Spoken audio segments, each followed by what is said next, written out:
እውነት እናንተ ይሄን ያጠራቀማችሁትን ሀብት እውነት ትበሉታላችሁ? ተው ኢትዮጵያውያን ተው። ግን በየጠንቋይ ቤቱ በየቃልቻው ቤቱ እየሄዳችሁ በሰው ላይ ግፍ የምታረጉ ስንት ዓመት ልትኖሩ ነው? ኧረ ተው በፍጹም። 100 ዓመት አይደለም እኮ 50 ዓመት ለመኖር እንኳን አስቸጋሪ የሆነበት ሰዓት ላይ ነን። ተው። እኛ ኢትዮጵያውያን ግፋችን የበዛው የዚህ ነው። አንዱ ትልቁ ግፋችን በሰው ላይ ተንኮል ምንሰራ፣ አብረው ምን ብለን ምናስልክ፣ አንከራተው ዳ አድርገው ግደለው። አረ ተው። ስንት ዓመት ልትኖሩ ነው ግን እዚህ ምድር ላይ? እና አብርሃም እና ይስሐቅ እንኳን 700 እና ስንት ዓመት ሙሉ የኖረው እንደዚህ አይነት ተንኮል እንኳን አልሰራም። 969 ዓመት የኖረው ማቱሳላ እንደዚህ አይነት ነገር እንኳን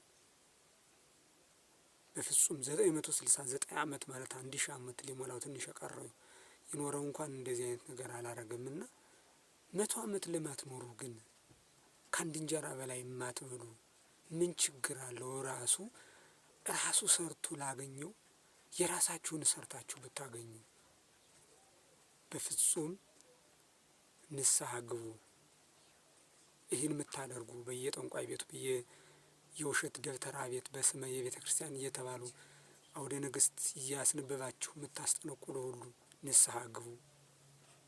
ክርስቶስ መቼ እንደሚመጣ አታውቁትም። ይኩ ቡታጀራ አንዱ ሊደበድበኝ መጥቶ ማንም የለም እኮ እኔን የሚያግዘኝ ማንም በሌለበት ሰዓት ለጸሎት ሰዓት መጥቶ ትልቅ ደብኛ ዱላ አንዴ ከመጣ የማያስተርፍ ዛሬ በዚህ ጀልጥሃለሁ ብሎ እኮ ነው የመጣው። ሲመጣ እንግዲህ ኡኡል በል እንዴ መጣ። ምን ትሉታላችሁ? በዚህ ጊዜ ያዘው ዱላ ውሃ የሚያሰኝ ለአህያም የሚያስፈራ ነው እንኳን ለሰው። እሱ የመጣው መተት ለምን ፈታህብኝ ብሎ ነው። ከጎን ያለውን ሊነቅል ነው የመጣው። ለምን የተቱን ፈታህብኝ? እሱን አባርሬ ቤቱን መውሰድ ነበረብኝ። ስለዚህ የሰራኸው ተንኮል አንተን እዚሁ ዋጋ ያስከፍልሃል አለ።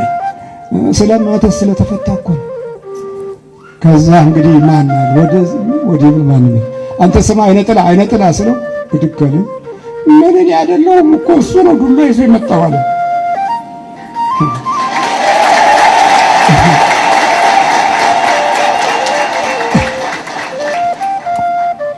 ከሰውየው ሰይጣኑ ተሻለ። ዱላ ይዞ የመጣው እሱ ነው እኔ አይደለሁም ማለት። ከዛ በኋላ እዛ መዱላ አንከባለውና ውሰድና ልቡን እዛ መልሰው ሄደና እዛ መዱላ አንከባሉ ባፉ ቅቡ ብላ ልቡን ሲያገኘው አመድ ላይ ተንከባሏል። ልቡን ሲያገኘው እንደ አህያ ተንከባሏል። ሩጫውን በነነነነነ ያረጋ አቧራውን ማውጣት ጀመረ። ብቸኛ ብትሆኑ ኃይል ከማን ጋር ነው? ከኛ ጋር ነው።